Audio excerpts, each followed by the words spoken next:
예, 안녕하십니까. 신기수입니다.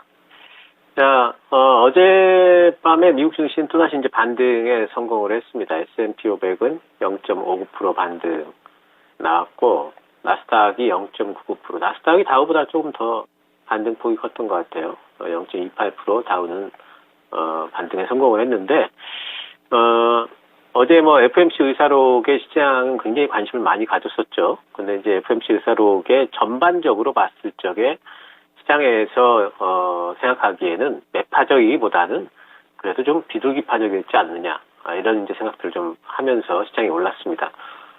일단 FMC 의사록에 나왔던 주요 내용을 보면은 이제 과반의 이제 의원들이 금리 인상 속도를 늦추는 게 적절할 거다, 이런 발언을 했습니다. 이거는 이제 11월 달에 0.75% 했던 이 자이언트 스텝이 이제는 더 이상 진행이 안 될 거다. 12월 달에는 뭐 많아야 0.5% 정도 할 수 있겠구나. 그리고 그 다음부터는 우리가 얘기하는 뭐 베이비 스텝 0.25%씩 또 진행되지 않을까, 이런 기대감들이 있는 거죠. 그래서 그런 부분들이 시장에 영향을 줬고, 또 최종 금리에 대해서 상당히 시장이 관심이 많았죠. 근데 그 최종 금리가 이전 생각보다 높아져야 된다라는 의원들이 있었습니다. 이전 생각이라는 것은 9월 달에 나왔던 점도표를 보면은 내년도 최종금리가 4.6%를 지금 예상을 하고 있었지 않습니까? 근데 요 근래에 보게 되면은 뭐 5.25% 얘기하는 사람들은 많고, 뭐 약간 좀 해프닝이긴 했지만 7%까지도 지난주에는 얘기가 좀 된 적이 있었죠. 근데 거기에 대한 얘기를 한 사람들이 분명히 있어요. 근데 이제 거기 뭐라고 돼 있냐면은 일부 의원이라고 표기가 돼 있었습니다. 그래서 이런 부분들이 다수 의견은 아니구나. 그렇다면은 뭐 생각보다 강하지는 않네.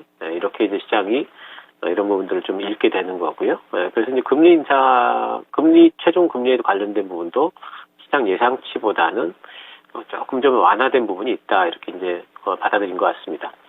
또 한 가지는 이제 미국 경제에 하방 리스크가 있다. 그리고 이것의 중요한 원인은 중국하고 러시아와 관련된 문제다. 러시아는 뭐 전쟁 얘기, 또 이제 중국 같은 경우에는 계속해서 셧다운 하고 있고, 뭐 이제 이런 부분들이 있기 때문에 이런 부분에서 또 미국 경제 하방 리스크가 있다. 이게 이제 과반수 의원들이 이렇게 얘기를 했어요.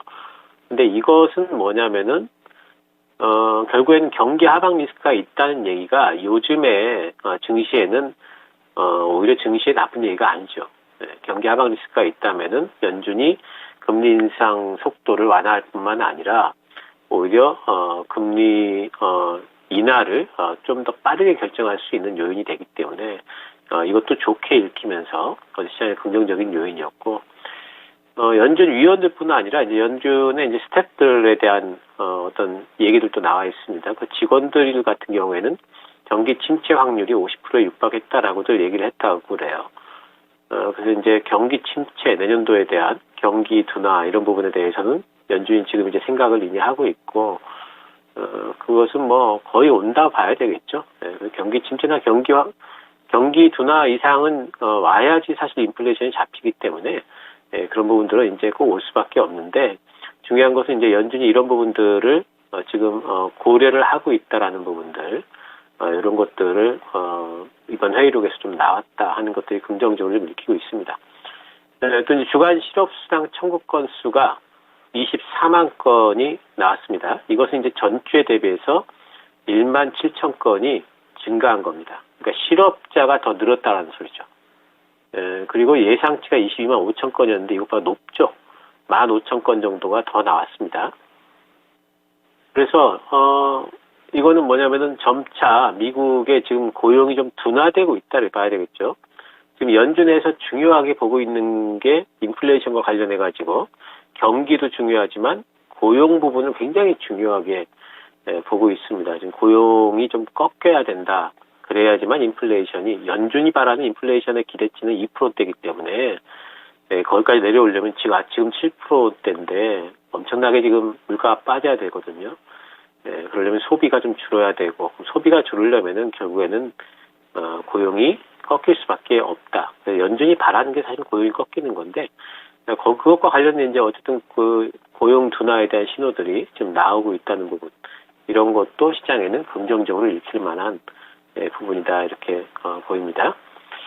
또 어제 이제 그 FOMC 의사록과 관련된 부분, 또 이제 고용과 관련된 부분들이 전반적으로 시장에서는 바라는 방향으로 여러 가지 것들 데이터들이 나오면서 시장이 뭐 올랐습니다.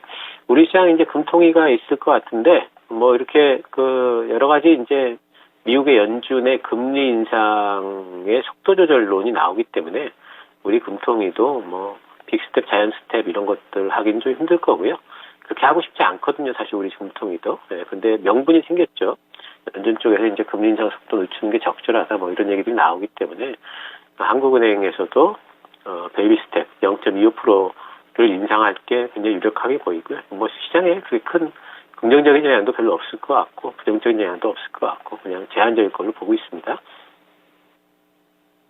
이렇게 되면서 이제 12월 달에 FOMC에서 빅스텝 0.5%에 대한 기대는 굉장히 높아졌습니다. 그리고 이제 그 12월 달에 0.5% 빅스텝이 실제로 결정이 된다면은 그러면 이제 산타랠리가 올 거다 이렇게 제가 계속 말씀을 좀 드렸죠. 계속해서 그런 예상치가 좀 강화되고 있는 것 같습니다.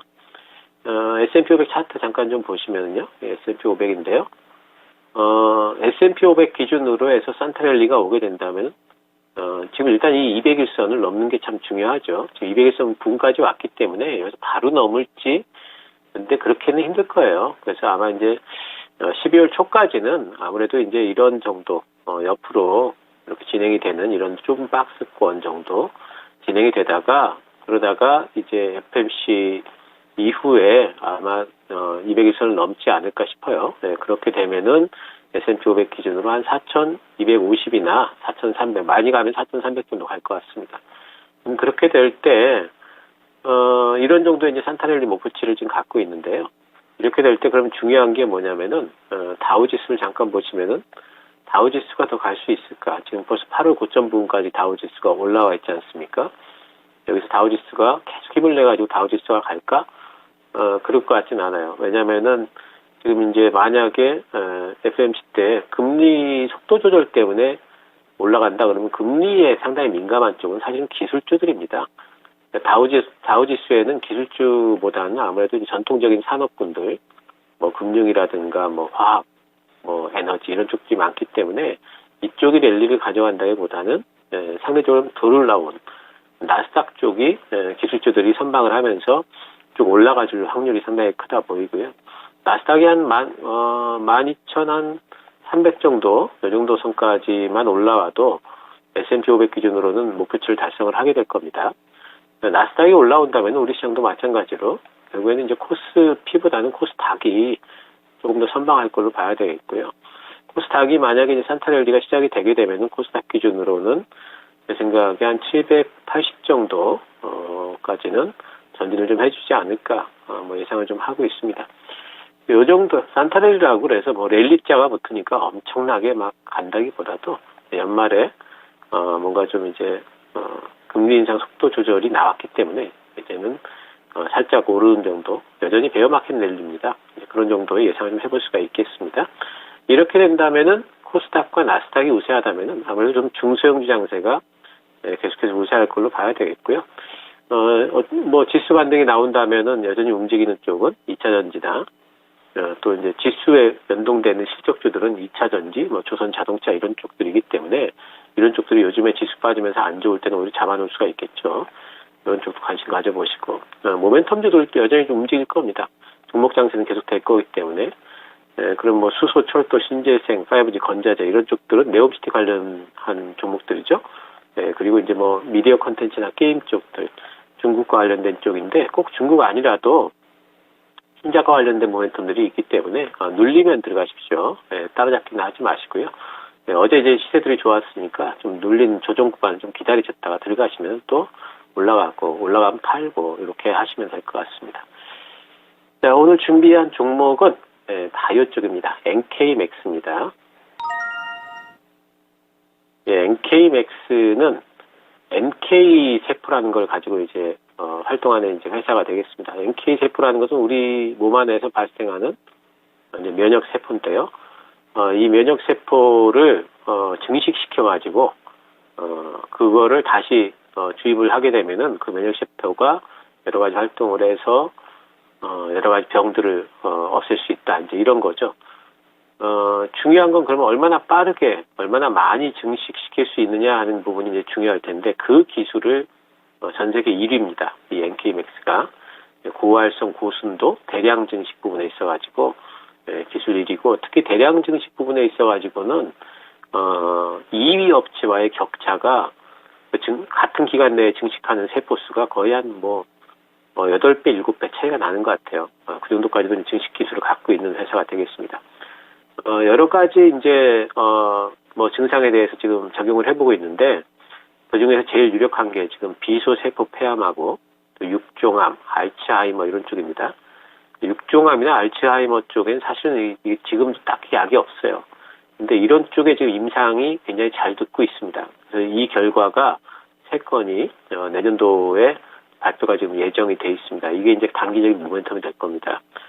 그리고 이제 슈퍼 NK, NK를 많이 증식시킨 건 슈퍼 NK라고 그래요. 멕시코에서 알츠하이머 쪽에 임상을 하고 있는데요. 안전성, 잠재적 유효성이 좀 확인이 된 부분, 이런 부분들이 내년도에 이제 발표가 될 거고요. 또 NK 세포치료제 SNK, 이게 슈퍼 NK예요. 슈퍼 NK 01이 미국에서 FDA에서 동정적 사용 승인이 났습니다. 이게 알츠하이머 쪽이에요. 알츠하이머 쪽에 지금 당장에 좋은 약이 없기 때문에 어차피 약이 없는데 이쪽이 뭔가 효력이 있다고 하니까 한번 사용해 보세요. 동정적. 그렇게 이제 승인이 난 겁니다. 그래가지고 막 사용했는데 좋은 결과가 나오게 되면은 상당히 이런 부분도 이제 FDA 쪽에서도 좋게 바라보는 요인이 되겠죠. 지금 육종암 부분은 CAR-T 업체들이 상당히 많이 하고 있는데 지금 계속 실패를 하고 있어요. 육종암 부분은.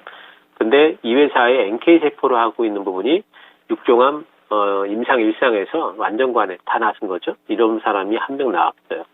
그리고 부분관해가 한 명이 나왔고요. 완전 병변이라는 것은 효과가 있다는 거죠. 그래서 효과가 있는 걸로 지금 나타나고 있습니다. 육종암 부분에 뚜렷하게 지금 임상 성공한 데도 없는데 지금 NK세포 쪽에서 뭔가 효과가 나오고 있는 게 확인이 되고 있기 때문에 이런 것들이 내년도에 상반기 동안에 발표가 될 거기 때문에 주가의 모멘텀이 될 걸로 지금 보고 있습니다. 차트 보시죠. 차트는 계속 빠져가지고 이제 바닥 잡고 반등이 나오는 구간이다 이렇게 봐야 될 거고요. 내년도에 이런 임상 발표와 관련된 여러 가지 모멘텀들이 대기하고 있다면 연말에 조금 더 올라갈 수 있다 이렇게 이제 볼 수가 있을 것 같습니다. 일단 매수는 시초가 2% 이내 가능하겠습니다. 목표가는 19,000원 잡도록 하고요. 이번에 나왔던 전고점의 부분입니다. 손절가는 14,000원으로 21선 살짝 아래쪽 잡도록 하겠습니다. 자, 시장이 오늘 미국 시장 쉬고요. 그리고 하기 때문에 오히려 우리 시장한테는 좋은 일이 될 수도 있습니다. 미국 시장 안 움직이기 때문에 우리 시장 오히려 끌어올릴 수도 있을 것 같아요. 오늘은 어쨌든 긍정적으로 시장 보셔도 될 것 같습니다.